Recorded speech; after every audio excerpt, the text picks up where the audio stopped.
All right, and then another issue on cost.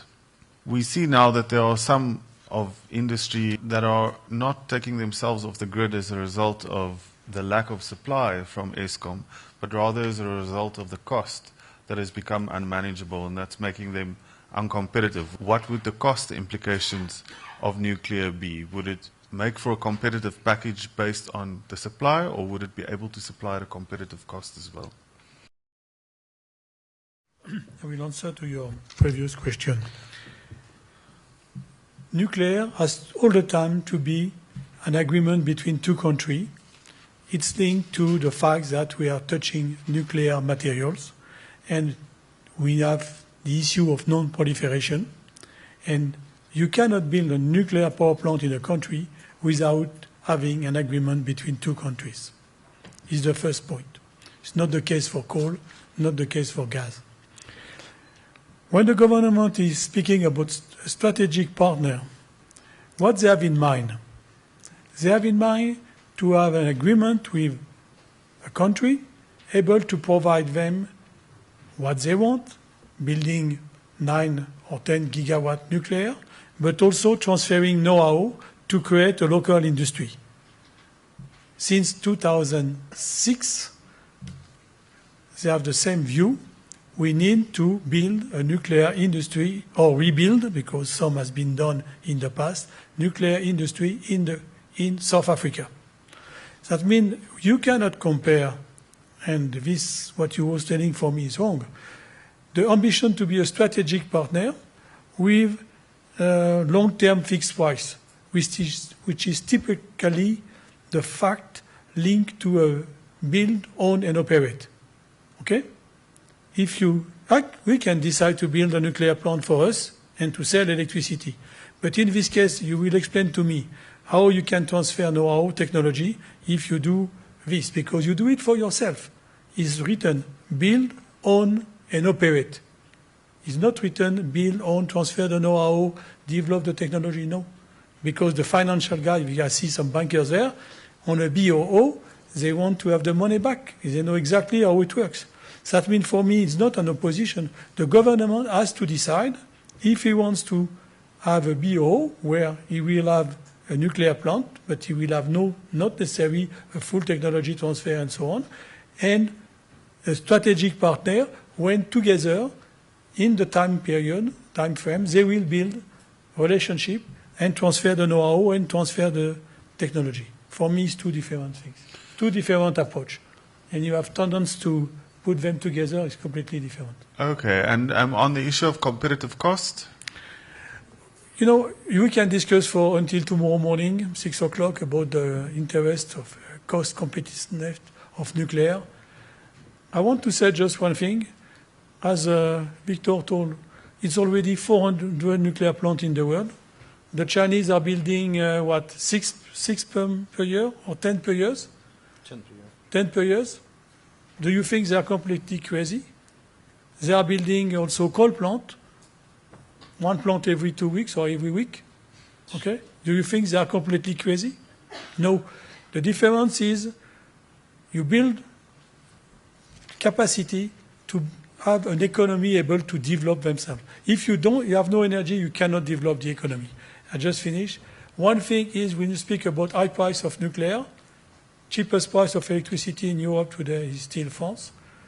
The price of electricity in Germany is very high compared to some other country, and you develop a lot of industry. So that means the problem is not that the price is high in South Africa, is that the industry works since now 40 years with very, very low price of electricity. Okay? And they are not making the effort also to transform themselves to save electricity. Okay? Mr. Polikarpov? I would like to add the following.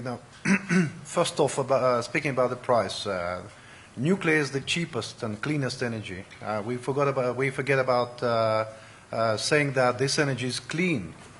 It's 100% devoid of carbon dioxide emissions, as compared to the fleet that South African Eskom has. 87 power plants, 32 32 are aging and need to be renovated, 4 put out of operation. In 20 years' time, this fleet will be a lot older, and hence there's going to be a big problem.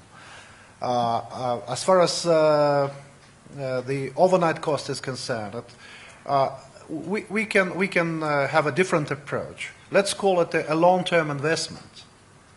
Let's not call it spending, because you built a house on a mortgage, for instance. You build it for 30 years. You're investing into this house just for your family to live a decent life. This is the same story. The country will invest for a cheapest source of energy, which will run for at least 60 to 100 years. 2 generations will be getting cheap, sustainable energy, over a long period of time. That's why, I wanted to point out one of the British authors wrote that the critic is the man who knows everything about the cost, but doesn't know anything about the value. Let's talk about the value. What is important here is not just to build power plants. This is the easiest thing to do. It's the issue of industrializing the country, giving an impetus to the development of the country, creating lots of jobs, creating lots of opportunities, creating new infrastructure, transferring skills, giving opportunities for young people to grow, stirring consumption, because the more power you have, the more consumption will it be, the more fridges and washing machines that people buy, the more you produce. So there's a kind of a interconnection between energy, which is, I emphasize that this is the cheapest, cleanest energy in the world, and sustainable development of the country. Thank you very much. It's about the value. Thank you very much. I want to do one more question before we go to audience participation. The young professionals must be champing at the bit for the knowledge transfer, the technology transfer, the opportunity to work on big procurement projects and plants of the nature that we are talking about here. What would the view be from your side in that respect? Thank you. Our view has always been one, and we've always maintained it, to say that, well, nothing for us without us. We cannot have a country engaging into infrastructure development without involving the youth from the first stage until that. So what we have said is that whatever opportunities that we can get from the deployment of nuclear build, we want to be there, we want to know what is happening, we want to be there, be part of it. We don't want only to be career-driven or career development driven, but we also want to see that what other business opportunities are there, because we cannot have a Department of Small, Medium Enterprises without actually engaging us to say there are opportunities for also SMMEs to develop further and no longer be called SMMEs, because we cannot be SMME forever. We want also to be competitors in terms of the business, and then to acquire this knowledge. Hence we say that, well, if the government is going to take the fleet approach, then we have to make sure that we get as much as possible localization and also industrialization, to ensure that the 40% of the youth which are unemployed can beneficiate from this. I mean, just yesterday, 3.4 million South Africans are not having electricity today. So what we advocate is that those that don't have electricity are also part of the youth who are sitting in rural areas.